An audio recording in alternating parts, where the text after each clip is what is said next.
consequences are still causes of interest for us all. My guest today says while it would appear as if non-state actors rule the roost, more established authorities will eventually have their way. He also debunks the assertion that the Southeast has gotten a fair share of democracy dividends. Newsnight talks to the chairman of the National Assembly Southeast Caucus and Senate Minority Leader, Enyinnaya Abaribe. Distinguished Senator Abaribe, thank you for your time. Welcome to the program. Thank you, Ladi. In this chair that you're sitting a little while back was your former colleague, Senator Chris Ngige, now minister in the federal cabinet. And I asked him, I said, the allegations of marginalization and sidelining from the Southeast, what did he make of them? He told me two things.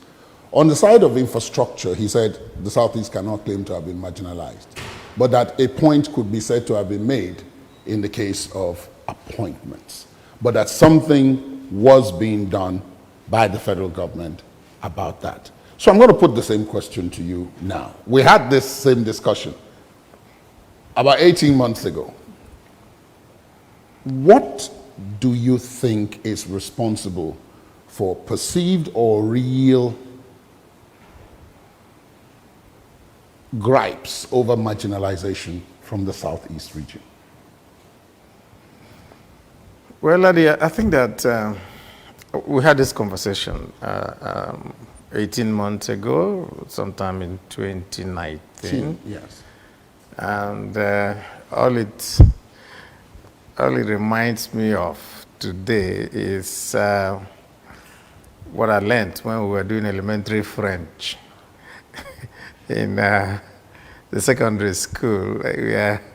There's said plus ça change, plus la même chose. In other words, the more things change, the more they remain the same. I've not seen any change. There is no administration that has come that has not tried to get to grips with infrastructure. And so nobody can say today, oh, we're giving you infrastructure. They're not giving us infrastructure more than they're giving any other zone in the country. On the contrary, the infrastructure that is being given, especially in the rail infrastructure, is much less than in other zones, even though it's being done by a loan that all of us are going to pay for. So the infrastructure part, nobody can come to tell me, oh, don't worry, we're doing infrastructure. No, that does not. Yes, of course, we agree that roads are being done, but they're not being completed.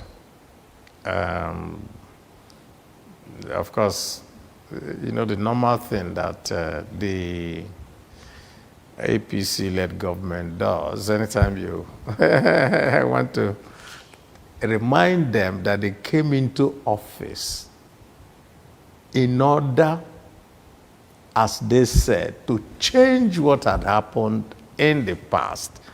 They now fall back to tell you, after all, they didn't do it in the past. That was the reason why you were elected. So when they come into with that type of disingenuous argument, you know, some of us just look at it and we say, well, we don't expect anything else. On the side of, like you said, that the Honorable Minister said in terms of appointments and all that, it's not just appointments. It is the pervasive feeling that you people are second-class citizens. And I'll just give you 3 instances to tell you the mindset of those who are in charge in the country today. And that is why the Southeast people don't feel very comfortable with this administration. First, Danladi Umar of the Code of Conduct found in an altercation with some people in somewhere that he went to do some shopping. He was dealing at that time with a guard from Benue, not an Igbo person. And when there was a hula bolo coming out of it, the next thing he told his media person to say that Biafra boys attacked him. How could somebody? In other words, there are some part of this country that they call Biafra people, who are supposed to be the bad people.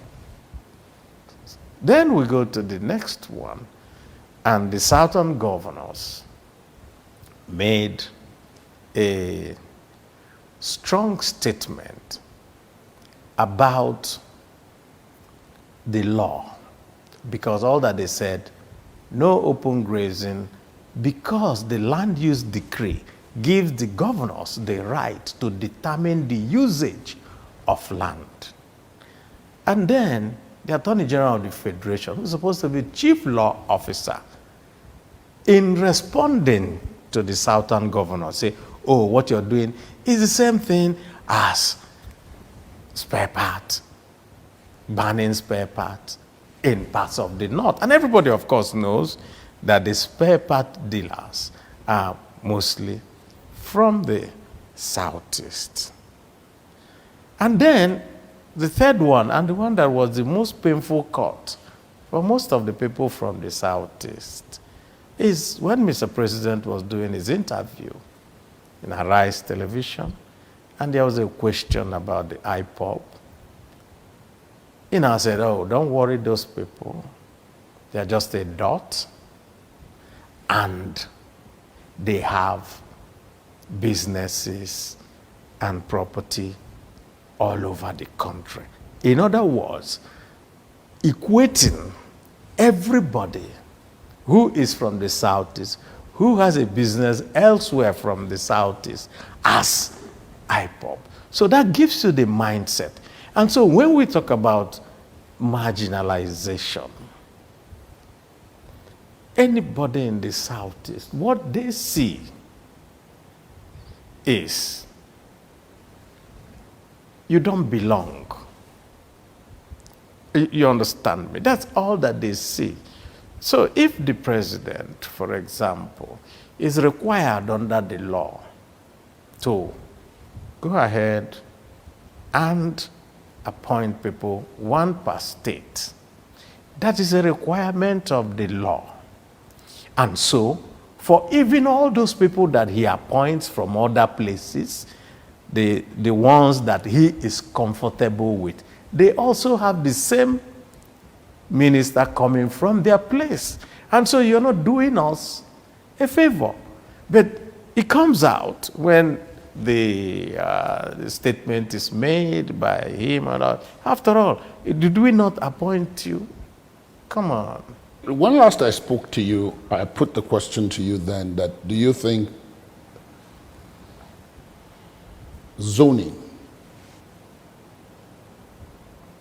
the position of president, and all that comes with it to the southeast could help assuage some of these feelings of being left out, some of these feelings of injustice and so on, as a deliberate act? People point to the fact that in 1998, when there was the transition program that led to the Fourth Republic, there was a deliberate effort on the part of the elite, military and civilian, to say, look, the 1993 election that led to all the trouble that finally culminated in both the death of the then head of state, General Abacha, and then subsequently the death of the winner of the election, Chief Abiola, necessitates us as a country to say, okay, look, let's assuage that feeling in the case of the Southwest. And so at that time, you had the major parties zoning their tickets to the Southwest. And of course, at the end of the day, someone from the Southwest did emerge president. I put that question to your former colleague, and he said he felt so, even though it was not written in the Constitution, and that was what gave him some level of fear. That because that item was in the 1995 Constitution, but it isn't in the 1999 Constitution. Do you agree with him? Let's talk about what is in the Constitution or not. Britain doesn't have a constitution. I'm sure you know that. But they still run a parliamentary democracy. And there are some laws, and there are some things, and there are some ways that people do things which has been accepted by everybody. And so whenever people resort to saying, oh, it's not here or there, you know that they're trying to avoid dealing with the issues, even without something being in the Constitution. I think the particular section of the Constitution, I think section 5 or so, says that you have to run the country in such a way as to engender unity and all that. So you can find justification in the Constitution if you want to. It's once you don't want to that you always have to, try to find. But it does seem as if there's some level of consensus building around that idea, regardless of whether or not it is in the Constitution. Yeah, that's what I'm saying. And that's why I pointed you to what was not even in the British Constitution that is being done. So what goes on today actually is really that there's always an effort. People who genuinely think that the country should move forward will look and say, why don't we go this way or go that way? And of course, those who also have vested interest will say it's not there, show us where it is. I don't think there's everything that happens in a country that can be put in a constitution. How would you cover every aspect of life? You won't be able to. But there are some good things that you know that if you do it, it will lead us to a better union. Let's just put it that way. And so, the consensus building around saying, assuming this part of the country is brought in, let's just say that, and that will help each and every one of us, but I remember also that on our last interview, I also told you that as much as all these things are good, it is the intention of how somebody wants to do something that actually assuages you. Listen, if, for example, Mr. President had not described all of us as the Igbos as a dot in a circle, do you think people will be angry? If his expressions that day was something that was not so disdainful, I don't think people will have felt so bad. So the idea of always feeling that, except you do A, B, C, D, no. People look at your intentions, people look at how you act, people look at how you carry yourself. I think one of the popular T-shirts being sold around the Southeast now is One Dot Nation. People have now appropriated it and said, yes. Another one is Onye Dot. They've now turned it into, okay, it's a badge of honor. It's actually tells you that it is not the make us president or all that. That is the key issue. The key issue is, can we be accepted you understand, in your thinking as, and, we look at it, and of course, when politicians like me talk, we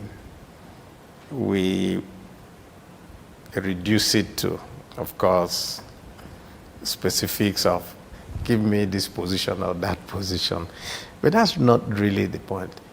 As leaders in the Southeast, we had a parley with the defense minister and a federal government delegation that they brought. They came to see us, and we appreciated it. But one question arose out of that meeting.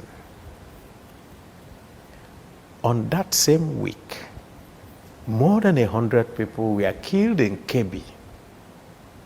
Ditto for Zamfara and all those people.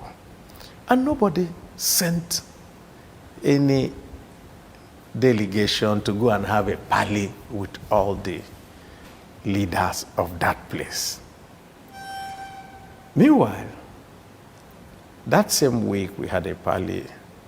How many people were actually killed in the Southeast? And so, if you're from the Southeast, the question you ask yourself is, why am I being treated differently? Don't forget that at that same time, and I think there's still some 100 and something pupils that had been kidnapped and are still in Niger State. Nobody has sent a delegation to say, why you people? So it gives you a sense that because it's you, the treatment has to be different. Distinguished Senator, that's the point, really. That's not strictly the narrative. In the case of Kebbi and Zamfara and Niger, I don't know whether the phrase to use is those are naturally occurring incidents. How can you? No. Laddie, please don't go there. How can you say killing of people naturally occurring? When I say naturally occurring, what I mean is that I don't think those can be described as organized crimes, bar the kidnapping, of course. But in the case of the Southeast, the targeting of police stations, the burning down of police stations, the raiding of their armories, correctional facilities, the killing of prominent and not so prominent figures, some as collateral damage while going after others, and consistent over a period. It wasn't a one-off. It happened over a fairly lengthy period. So if a federal government delegation was to come and speak to the leaders of the Southeast to say, what's going on here? Perhaps, I'm not a member of the federal delegation and I'm not in the East, but perhaps that one is considered of far more consequence in terms of security. Understand what I said from the beginning. I said that it was salutary and we welcomed it. You understand? Suppose this type of incidences going on, because that, and we totally condemn it, and we said we're not supporting it. We don't know who is doing it. We are not part of whoever is doing it, and we totally condemn. We're saying to the federal government, help us to be able to arrest this. That's why I said that it was welcome, it was salutary, it was good, but in the grand scheme of things, why was it, so necessary? Assuming the federal government has said, no, we're sending a delegation to every zone, we would have said, fine. Because people were also being, these same things, this same phenomena was happening in the South-South. Some happened in the Southwest. Well, I do recollect that there were delegations that visited some of those. There was no delegation. It was the Southeast that had now a federal government delegation. And so, if it's you, you will naturally also feel, why am I being singled out?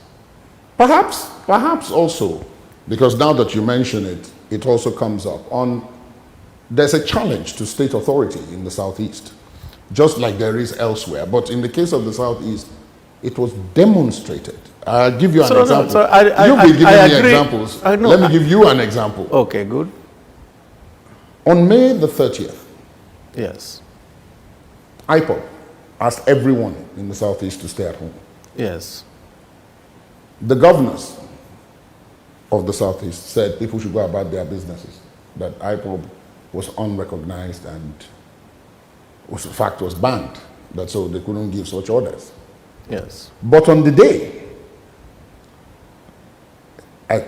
from all the reports we got, from the visuals, the pictures, and from eyewitness testimony, people chose, and I'm going to put that in parentheses, people chose to obey IPOB because most of the states had their streets empty. Yes. That was a practical demonstration of the challenge to recognized authority because people chose to obey that organization as opposed to the established authority. Yes. So in that kind of situation, don't you think, and that has not been replicated anywhere else in the country. So, I mean, does that not present some kind of reason for concern if the authorities in the Southeast are not able to control? So let's put it this way. Prior to that time had been this phenomenon of killings, burnings, and all that, and a general state of fear, and a general state of people not knowing what tomorrow was going to bring. And the instruments that the government uses to impose order was challenged. You understand? And so when that was happening, what you now saw was a sense of trepidation.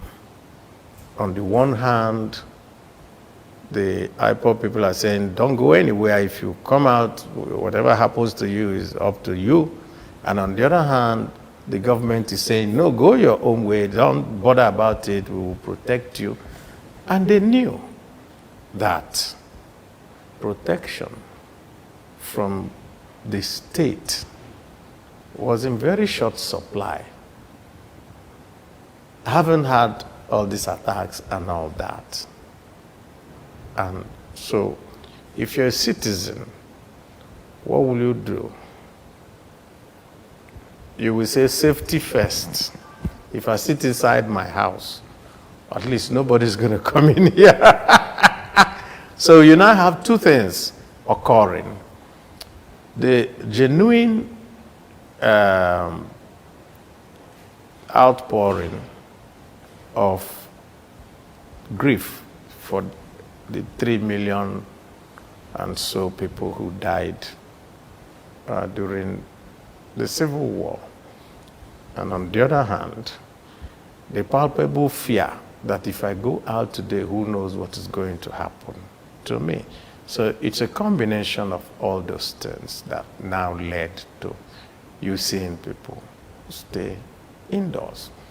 One other thing that I think is also lost in the narrative is that the question of that day as the day for remembrance was actually started by Ohanaeze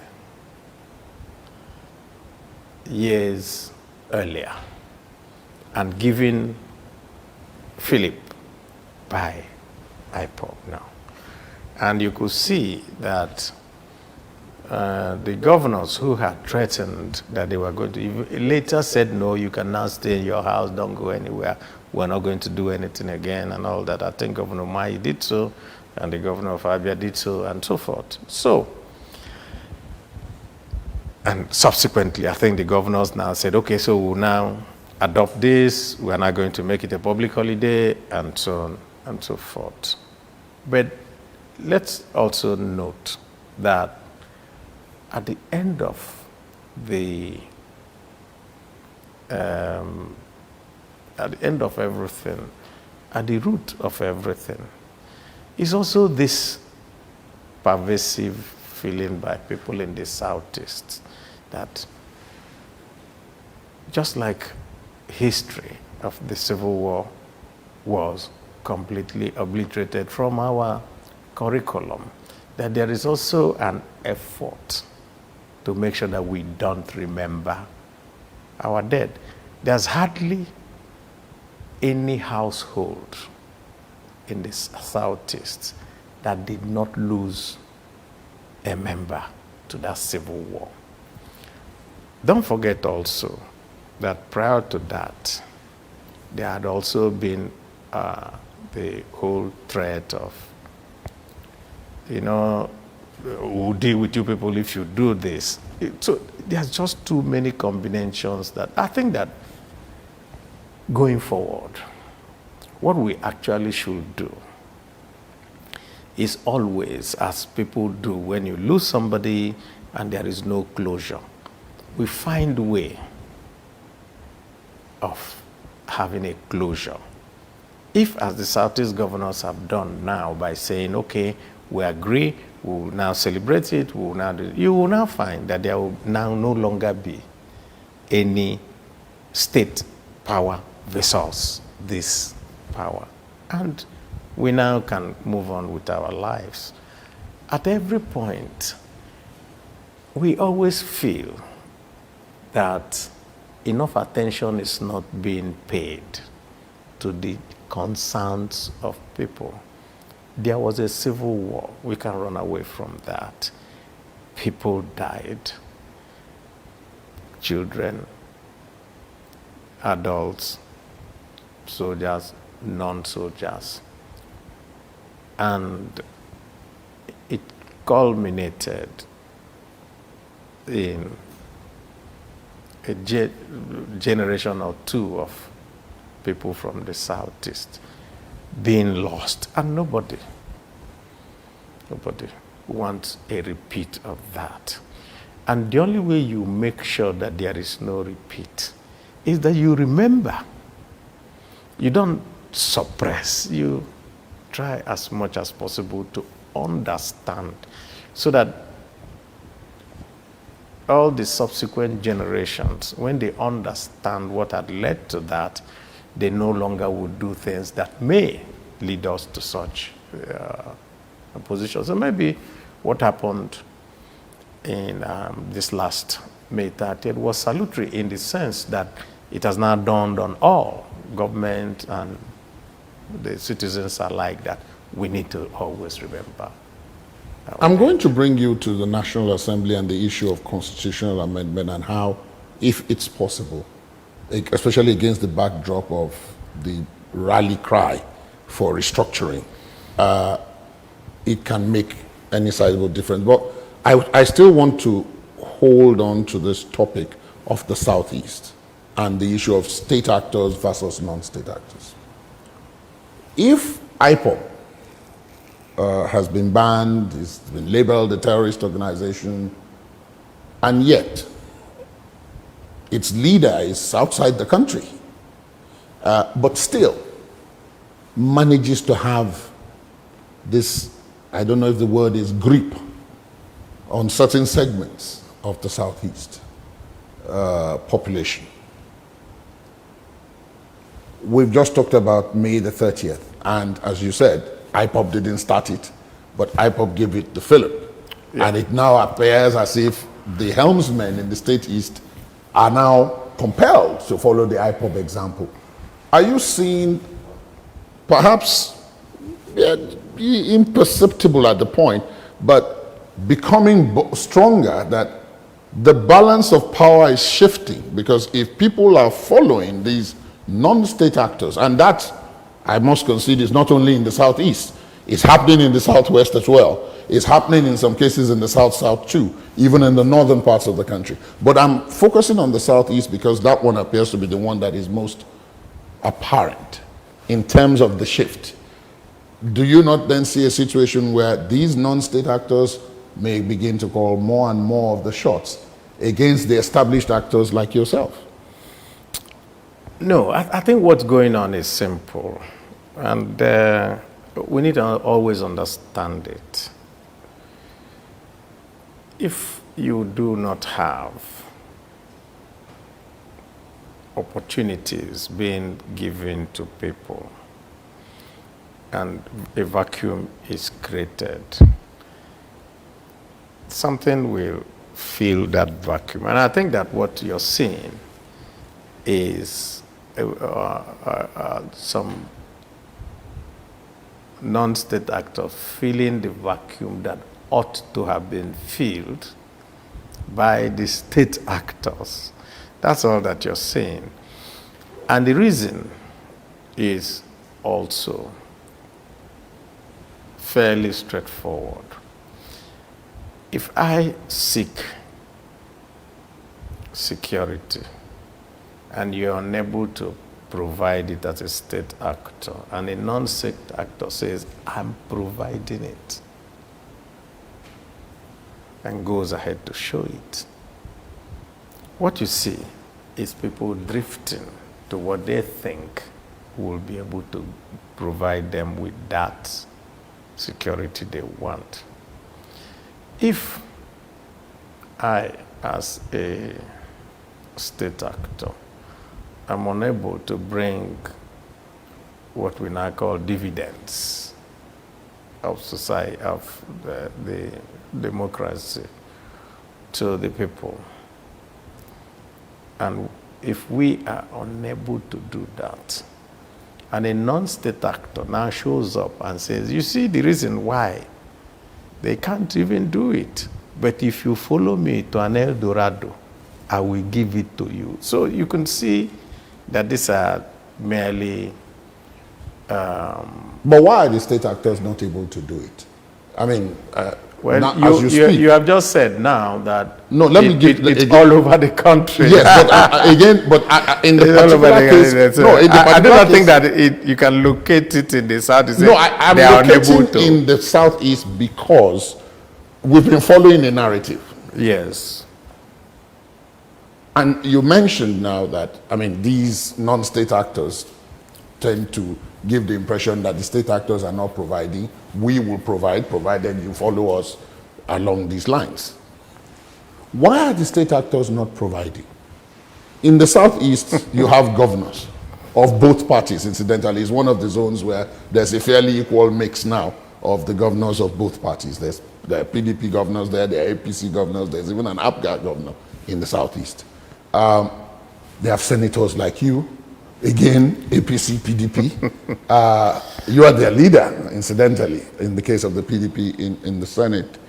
And I'm wondering, issues like constituency projects, the governors and the issue of roads and so why is it then that people don't seem to see all those things and they're following these non-state actors? I don't think that it can be put in black and white that way. You will have it in shades of gray. People provide, things are there, but we have a very serious problem of lack of opportunities, youth unemployment, adult underemployment, and of course, the fact that there are two Nigerias today. I think Osita Chidoka had aptly described one as Nigeria, which is the old, decrepit one, and there's a Niger, which is the newer. Right. And so you are seeing people, those who are able to successfully migrate from Nigeria to Niger do well. And so they are the people who are into the new economy of, the internet, cryptocurrency, music, art, and all that, and have a wider, worldwide market. Let me just put it that way. And so if you're in the old one, and you're unable to fit into this new one because of maybe lack of education, maybe lack of opportunities, and so forth. So you feel frustrated. And if you feel frustrated and you don't see any hope in this thing, and of course, the government is not providing hope. Because usually what most governments do is to draw up something and say, if we go, don't worry, in the next A, B, C, we will get to that place. Then maybe somebody can say, okay, let me wait because there's still some light at the end of the tunnel. But when it looks very bleak, any person telling you there's somewhere better, for lack of an alternative, you may decide to follow. What I'm saying is that there is far much more to this, and it's not so easy to bottle it into different compartments. Usually in social science, you have a range of things, and what you now do is to say, okay, so this is a range of extreme poverty, this is a range of extreme wealth. But what we do is to try to bring a lot of people in so that we can have a level of, a level of wealth creation that helps everyone. So part of what we're seeing today is also very distinct lack of opportunities for people. So somebody goes to school. I get pathetic texts. I've graduated 10 years ago, and I'm unable to get a job. And my parents are no longer able to cater for me. And so you see those type of frustrations, and it just continues to build. And so we need to, no matter which party you belong, no matter which creed, look at that. If you noticed also, part of the biggest problems we had from the Northwest, Northeast, and so on, was that there was always a ready pool of impressionable youth who could be recruited into all this Boko Haram and so forth. No education, coming out from an Almajiri system, abandoned, and so what do you see? So that is also part of the problems that afflict us in the South. And until we deal with that, we'll always have people who will be turned the other way. This must be an opportune moment. A lot of the problems that we have as a country dovetail around application of the rules, consequences of those rules, unintended and intended. Those doing the applying, how sincere are they to the spirit and the letter of the rules, and so on. We've done a lot of amending since 1999, if we don't go further back than that. Virtually every assembly does its own amendment process. The amendment process is cumbersome, but every assembly does it. The question will be, to what end? What's the objective? And even if the objectives were clearly defined, do they eventually achieve them? Now, I talked about the whole issue of, no, we need to rejig the governance architecture. This is where our problem is. And there are those who have argued that, no, that is not our problem. But if you say it is, then let's do it. Here is constitutional amendment process. The National Assembly's major role is to make laws for the good governance of the country. Go to the National Assembly. A number of such people don't want to come to the National Assembly because they say the National Assembly is part of the problem. and they therefore want another process that bypasses, so to speak, the National Assembly. That's there. On the other hand, the National Assembly itself does not seem to have the stomach to go ahead and do some of the painful things that are necessary to ensure that some of the agitations can be taken care of by a simple or not so simple reallocation or returning around of the rules. Take electoral reform or devolution of powers. Those are two clear examples. But then, and this is the third leg, there are those who say there's nothing wrong with the rules. No rules are ever perfect. It's those who are doing the applying.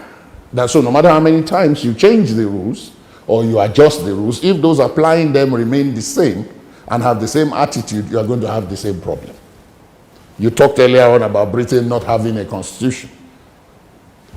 But they are conventions. Everybody knows what those conventions are. So even when people who are not in the system show up within it, the system has a way of taking care of them in such a way that they don't damage the system. Which one of this is the situation that we have even around the noise of constitutional amendment? And in your view, do you think this particular process will achieve any results? I tend to go with the last one. And I just gave you an example. The law was very clear.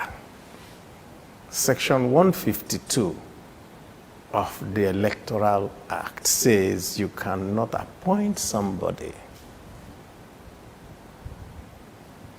who is partisan or biased or something.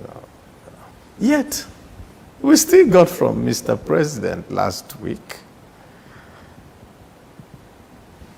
an aid of his, even for propriety's sake, even for convention's sake.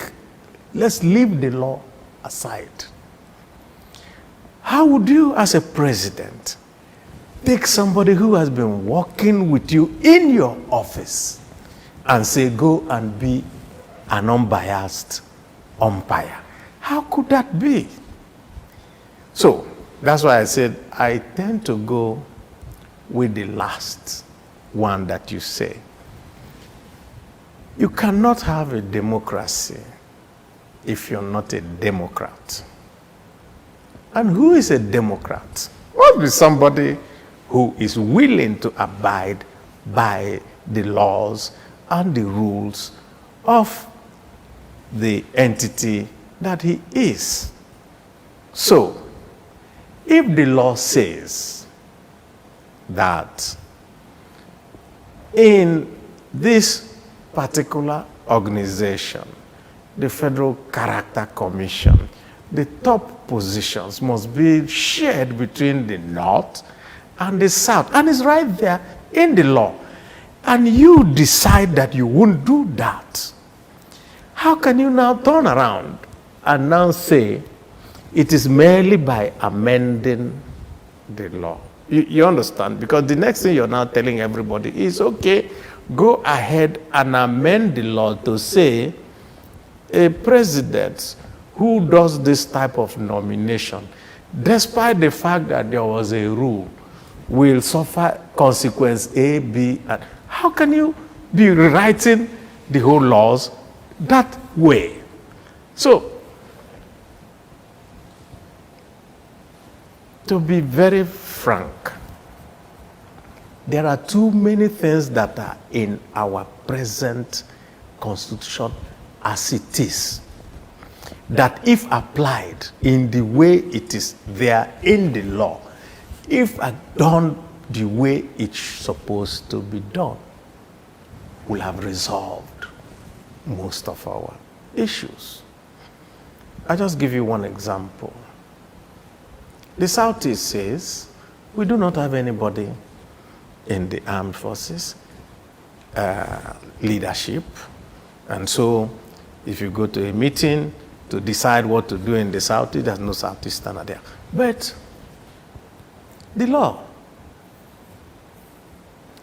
actually, in section 217, section 219 of the Constitution, actually stipulates that the National Assembly should set up an agency that will advise Mr. President so that everybody inside the armed forces will abide by the law of federal character. It's there. But the day I now brought up that matter on the floor of the Senate and say it is time for us to do what the law says, you saw what happened so much, and everybody said, oh, I want to strip power from President Buhari, as if he was going to be president forever. No, his term was going to end. He had already appointed people, but this was to guide future presidents so they don't continue to in that error against the Constitution. The sycophants are there to remind the apologists to Governor Ajimobi, to remind the constituted authorities that you have not shown sufficient reverence and so forth. You know, but I know that these are just phases in a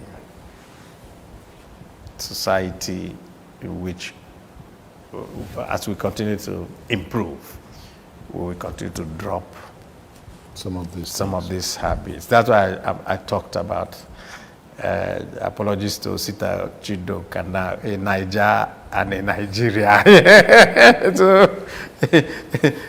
all those youths in Niger who are going ahead and doing what they want to do and don't want to know what you're thinking, and developing their apps and doing international business and going ahead to do their own thing, are largely succeeding, because those things that tend to pull them back, they are Dropping them and going on. Distinguished Senator, thank you so much for your time. It's been a pleasure speaking with you. It's my pleasure. Always a pleasure to talk with you, Ladi. Always a pleasure. Thank you. Yeah, let's hope that our country will get over these difficulties of the moment. Amen. That's News Night. Thanks for watching. Do let us know what you think of this conversation and much more. Our social media handles are on your screen. You can also watch this and previous episodes of the program via our podcast. Please visit our website, www.channelstv.com/podcast. I'm Ladi Akeredoluwale. Goodbye.